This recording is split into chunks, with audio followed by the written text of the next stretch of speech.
Citizens are confident beings.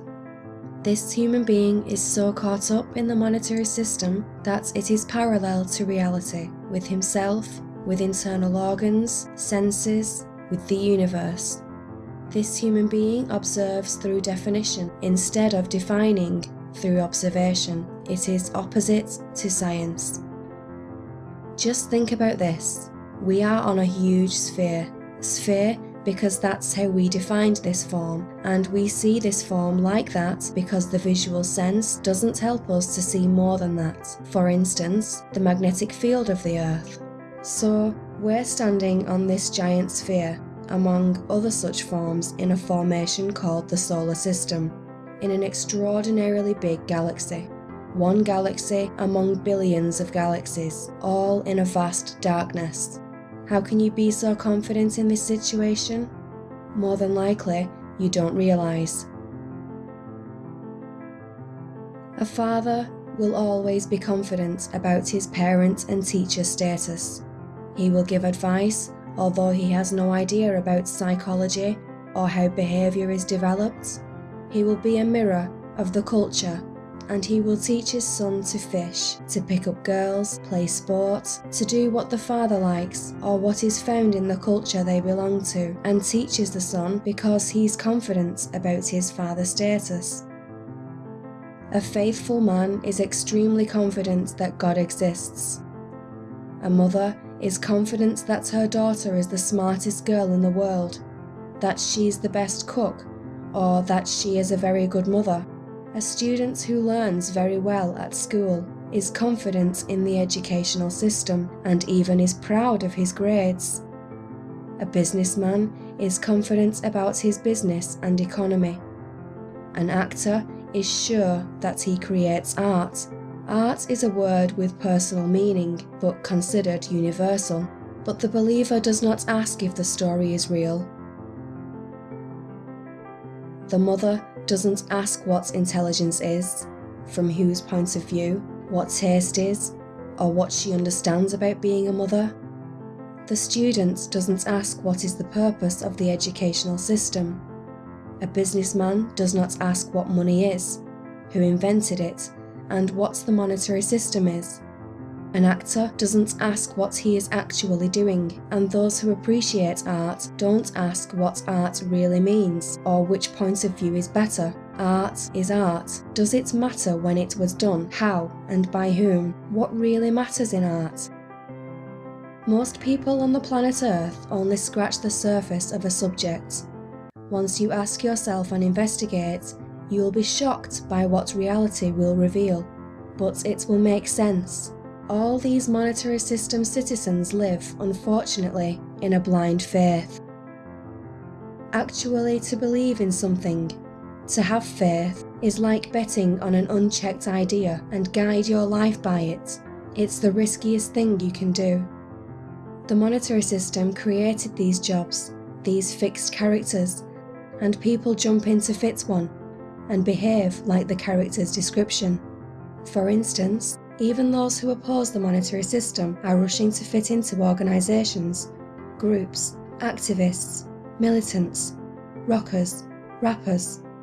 This kind of confidence, that is actually a lack of information, stops a possible change of the system, a change of self, an upgrading. The system maintains the current state. What if the actual state is harmful to you? How will you change it? With those kind of people, so confident on their ideas, which aren't actually theirs, it's almost impossible to discuss an idea that comes into contradiction with theirs. Besides, if you have noticed, nobody knows how to say, "I do not know." Everyone has an opinion about everything, and this led to many personal ideas taken as being true, conspiracies, religions, etc. It's a widespread view in a democratic society that a responsible citizen ought to have an opinion about everything. Well, you can't know very much about everything, and so your opinions are likely to be based upon bullshit. So the best thing to say is I don't know enough about it to give you an answer. I can't make a decision in that area. I don't have information on rockets or how man might survive on a distant planet. It's not my field. I don't know. That's the most difficult thing for people to say. I don't know. I can live with doubt and uncertainty and not knowing. I think it's much more interesting to live not knowing than to have answers which might be wrong. I have approximate answers and possible beliefs and different degrees of certainty about different things, but I'm not absolutely sure of anything, and then many things I don't know anything about. But I don't have to know an answer. I don't feel frightened by not knowing, by being lost in the mysterious universe without having any purpose, which is the way it really is as far as I can tell possible. It doesn't frighten me.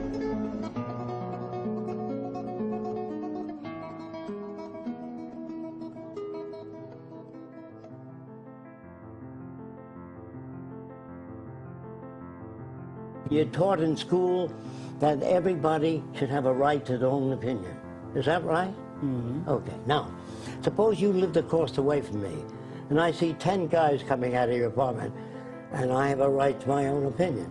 She could be a ballet instructor, language instructor. Never give people the right to their own opinion.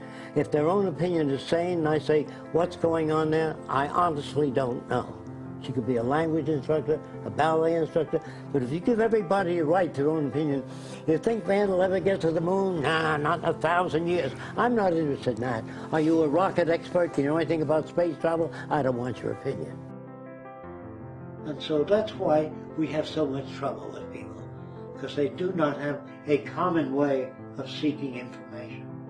You say, well, if you ask me, I think my opinion is just as good as yours. Good. So people feel they want to feel equal to you.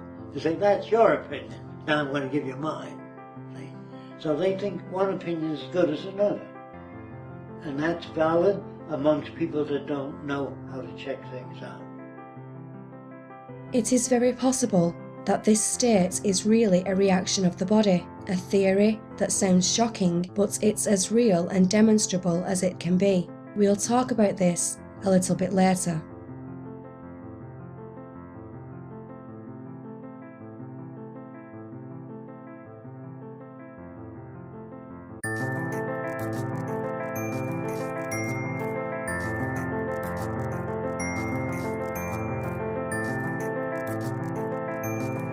As long as you enter in conflict with another person, you will not reach any agreement.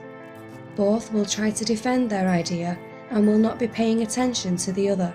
Or if you notice that the other one is right, you will refuse to admit that because of the conflict state.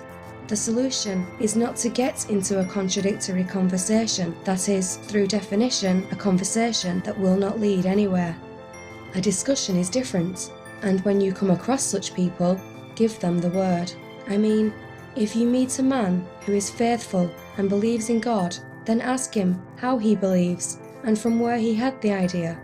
Give him the word. Tell him that you want to believe as well, to convince you, to show you how God really exists. So maybe you will discover something new, or maybe he will realize that he is wrong. Same with a man caught in the monetary system, money, cars, business. Ask him what is the ultimate goal, where he wants to get, and what he really wants to do. Tell him that he lives and feeds with imagination, that he owns the car because others accept that and believe him, or that his business is just transferring money, and money are just some papers. It's difficult to reach such people, but you can try to give them the word, to explain why they are so confident on their thoughts. The monetary system encourages this blind faith through illusion of voting and the right to opinion, although it's doing that into an extremely separated and different society.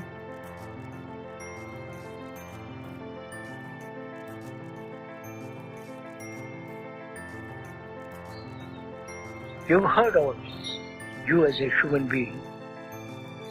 Why don't you change? What prevents you? If each one of us asks that question, not verbally or merely intellectually, as an entertainment, but ask that question more seriously and deeply. What's your answer? What's your answer to this problem that human beings have lived this way for millennia upon millennia? Why haven't they changed? Why haven't you, who are listening now, why haven't you changed? You know, if you don't change, what the consequences are. You'll be nationalistic, you'll be tribal, insular, isolated, and therefore having no relationship globally, fighting, building up more and more armaments to destroy each other.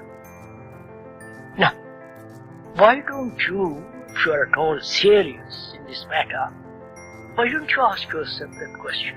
Why am I, a human being who have been through all this, why haven't I changed? What would be your answer? Either you are not serious, you want to live a very, very superficial life, and that superficiality temporarily satisfies you, or you really don't care. As long as you have immediate pleasures, immediate satisfactions, you really don't care. You don't care for your children if they are murdered. If you really have no deep love, affection for them. If you had, you would prevent all wars. So apparently, none of these things mean anything to you. Or probably you are so deeply conditioned psychologically. Of course, we are biologically conditioned, that's a different matter altogether. But psychologically conditioned, and one is not aware of it. And you can, unless there is freedom from that conditioning, you will go on this way.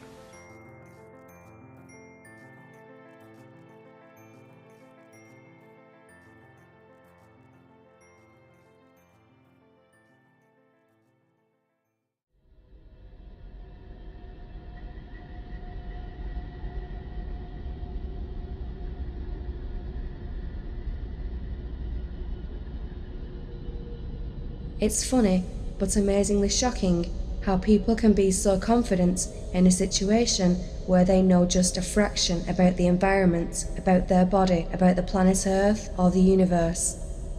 How can you be so confident